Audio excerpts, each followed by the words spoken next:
Welcome to Smack Talk. As always, I'm going to have two links down below in the description box to credit naturally WWE for piecing this together. The show started off in Memphis, Tennessee with Jey Uso, as you could see, having an in-ring promo with Cody Rhodes. The Yeetmeister himself was actually much nicer and friendlier, if you will, than, say, CM Punk was, who was a little bit more volatile, if you want to use that word, with him last week. Jey Uso basically said, you know what, I can stand across the ring from you as an opponent, try to get that championship, or he can go on to face, Gunther. I almost forgot his name for a moment there. And then they could potentially stand side by side from one another, stand side by side to each other, and both be champions. He doesn't know what to do. Then Jacob and Tama Tonga came out. Some words were exchanged, small brawl, no security, just a quick little melee, and then the show carried on. As you could see right here, this was great. So Bianca defeated Piper Niven for the Women's Elimination Chamber qualifier match. There was a lot of KOD. She was really hell-bent on getting that KOD, and then it finally paid off, and she got that KOD to put down Piper for the 1-2-3. DIY in-ring promo pretending that they want to have a moment of silence to recognize the great tag team that is Motor City Machine Guns. However, Pretty Deadly came out saying, hey, we helped you retain those titles quite a few times. And then Nick Aldis came out and said, you know what? Even though you don't really deserve it, I'll let you earn an opportunity. You'll be able to face DIY in a non-title match. They actually got a pretty warm reception. I think that was like a small potential face turn for Pretty Deadly. Sometimes some people, and I've said this a million times, I'm going to sound like a broken record. Sometimes a person or a team or a faction need to switch it up because it can open different angles for storylines and stuff like that. And I just do not like Pretty Deadly as a heel team. I think if they went face personally, it would be great, but that's just my opinion. Now they are going to get their future championship match because there's less theatrics here, as stated. They were more serious, as Wade Barrett also mentioned. The crowd seemed to be behind them, as I just said, and they did defeat, in fact, DIY, holding on to the rope. But hey, whatever, right? Not like DIY are exactly clean themselves. Pretty Deadly, yeah. So Drew and Jimmy and LA Knight all took turns coming into the ring. Well, except for LA Knight, he was on the outside of the ring, if we want to be technical. All with their promos.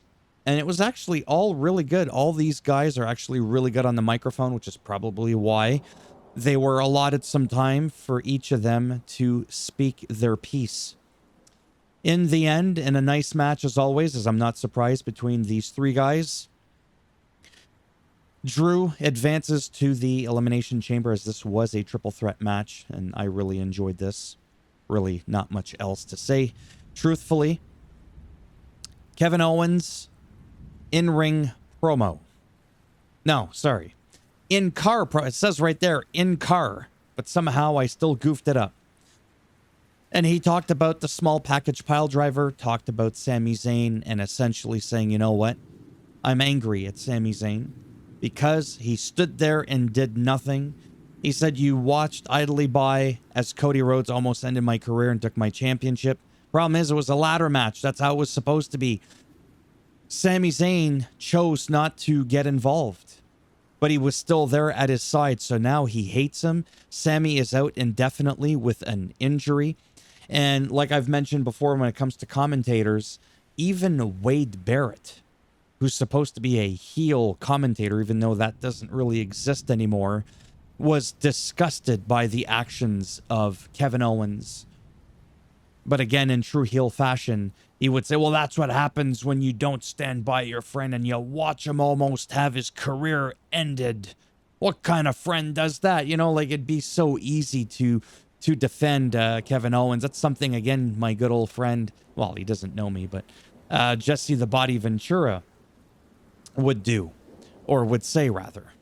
Carmelo Hayes does defeat Akira Tozawa. I really enjoyed this match. This was really good. I felt like Akira brought out the best in Carmelo Hayes. Not saying he's not a good competitor. I like him a lot. He's one of those guys, again. I don't really like him as a heel. Whatever. In the end, Akira's not a pushover, and Carmelo Hayes had to work to get his win on him. This wasn't a squash match, so I'm okay with the fact that Akira, no offense, doesn't get a lot of playtime in the ring, let alone a lot of wins. Okay? Charlotte Flair in-ring promo. She was gone 14 months. First two-time Women's Royal Rumble Championship. Bit of a cocky promo, a little bit different than the one she did on Raw. Little banter between Tiffy and Flair, and then Nia Jax came out and said that she's going to face Tiffy next week for the title. So, yeah. I don't know which direction they're just going to put Charlotte. I don't know if she's going to be a heel, a face. Maybe she's not going to beat Tiffy. Maybe she'll go after Rhea. I don't know. Both of them took a long time to recover from their momentum when they lose to certain people.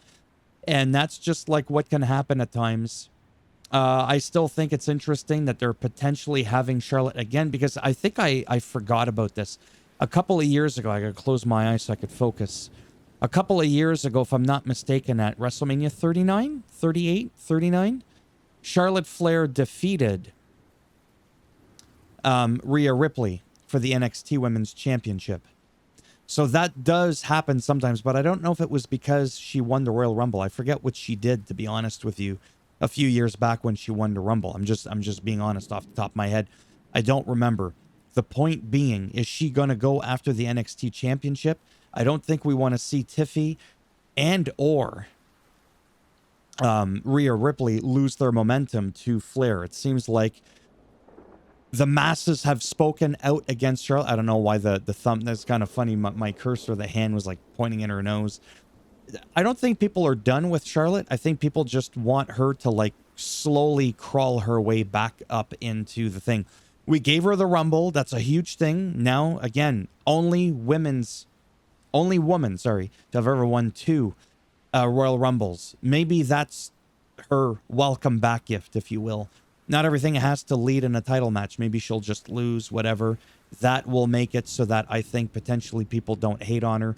Then maybe something around like Survivor Series, if she's still around and whatnot, depending on the storylines. Maybe at some point we can have her win another championship. But for now, I have to agree with the way things are going right now. I don't mind her being in the title picture. I don't know that it's a good idea to put the gold around her. And I don't know if we want her like dethroning somebody like Chelsea or, right? Like, I don't know if we want her going after that title. So yeah, so that's that. And then right after, Alexa Bliss came out, her first one-on-one match in a couple of years.